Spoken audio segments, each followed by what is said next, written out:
How about that? So we were not able to make much progress working on the air conditioner. We had already bought this wood. It was our trip back from Lowe's when we bought this wood, when we decided it was time to put a little more effort in fixing the air conditioner. So that's waiting for parts. So we're putting down wood. I wasn't able to buy the insulation I want. I want to put some 3/4 inch, this pink stuff. I forget the name of it. It's a foam board, just like this blue stuff I got over here. It's very rigid, and I think it's going to be stiff enough with plywood on top to make for a good base. And of course, it'll be 1x material at the joints and on the perimeter. So we're going to try doing that without any extra pieces, just to see how it feels. I think it'll be fine. But while we're waiting to get the insulation, I thought we might as well just go ahead and start cutting the wood. And we're making it a little bit, 1/4 inch smaller than the space, just to give us a little bit of leeway, expansion, whatever.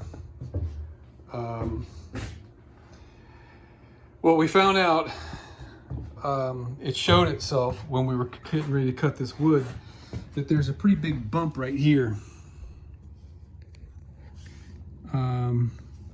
There's this extra piece of steel that's on top. You can see the original glue that's right there. That I should have caught this, but this is not that big of a deal, excepting that this spot right here is where my shower is going to be, and it's a fiberglass shower pan that when I take my square, let me show you what I'm talking about here.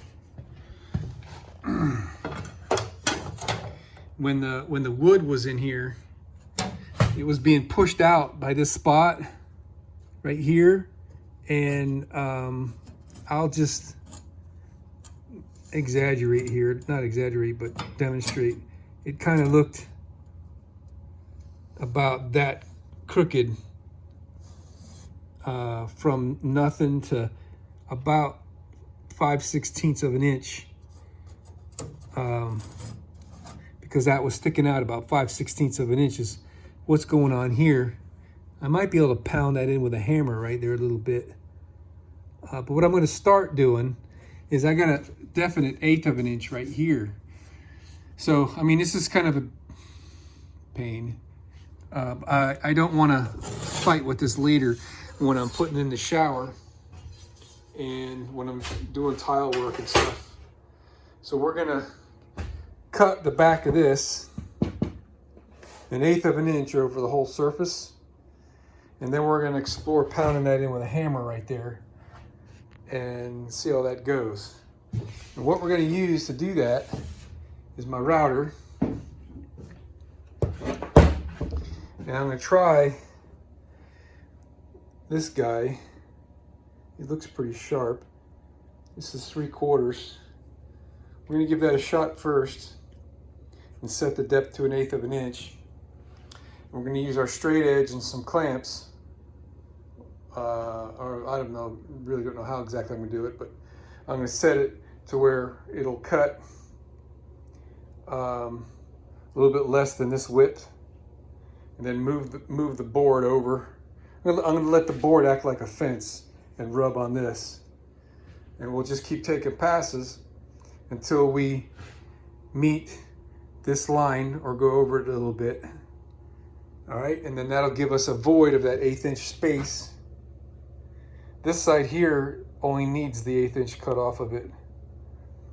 I guess I should get the hammer now and beat that thing in over there and see how that turns out. It's not going to be very forgiving because there's a structural piece right there. So just this little bow right here I'll be able to take out, and that's probably puts me at that 1/8 inch mark, that right there. So if I beat this in, I don't know, it probably warped when they were welding because there's a weld right here. So I'm going to pound on that and see if that moves and check it out with my straight edge and all. And then I'm going to come back and knock all this original glue off right here so that the plywood will sit flat up against that with the relief cut I'm making for this.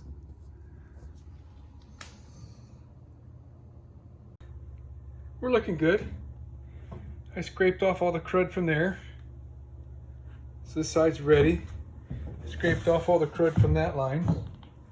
And I beat that thing in. There's just a little bit of a bump left right here where it wouldn't move. I mean, I even caved it in right there.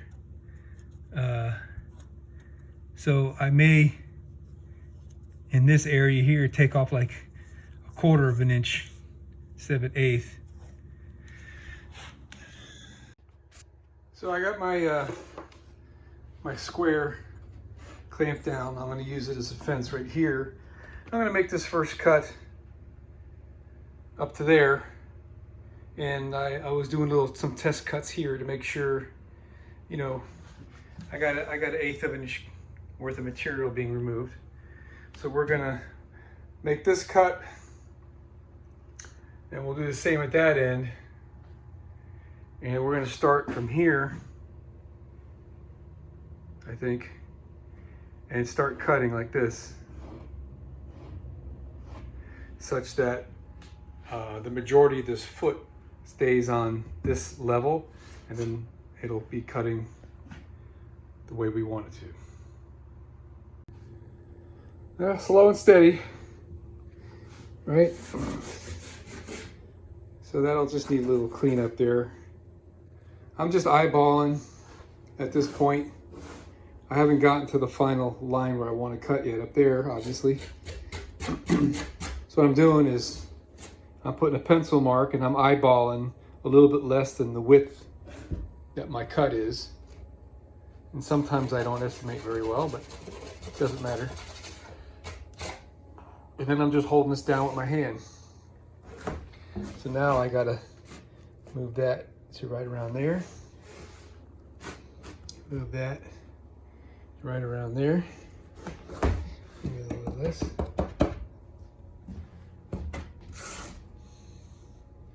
Then I just let the router rub on that line and push it along.